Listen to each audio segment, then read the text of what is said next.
Hey guys, today I'm going to show you how to use our special tools to help with replacing your timing chain. The first tool is a crank locking bar. This tool can only work on the D40 and R51 pulleys where they have these extra holes in it.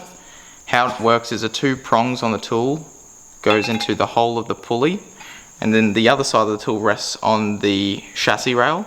This then locks up your pulley, so that way you can undo and tighten up your crank bolt. So this is the locking bar on an engine in the car. You can see the prongs are in the pulley. The other side is resting on the chassis rail. This is position the tool would be when you're going to loosen that crank bolt. If you were going to tighten it, you'd shift it the other side, so that would be resting on the other side of the chassis rail.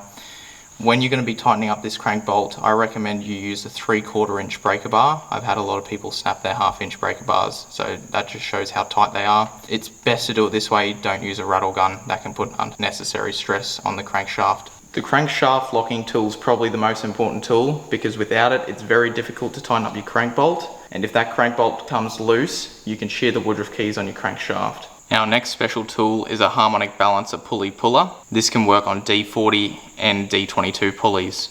How it works is you screw the plate onto the pulley. These two screws will go into the two holes of the pulley.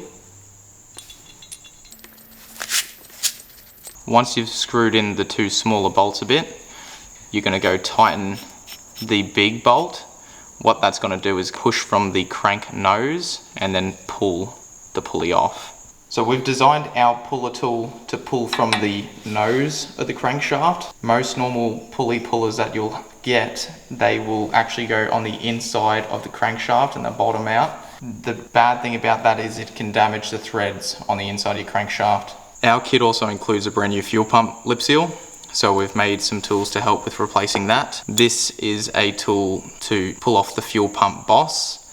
It's recommended you use you buy a hydraulic ram puller to use with it. It'll thread inside of it, but you can use like a 3-claw puller with it as well and just get the claws to hold the outside of it.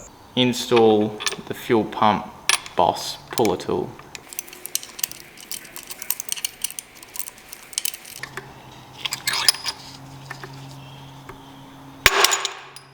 This is the fuel pump seal tool. Get the fuel pump seal with this side and put it on the tool. Wipe a little grease on the outside of the seal, then tap it home. These tools are free to hire for people that use our timing chain kits. Otherwise, if you want to buy them, you can get them for $230.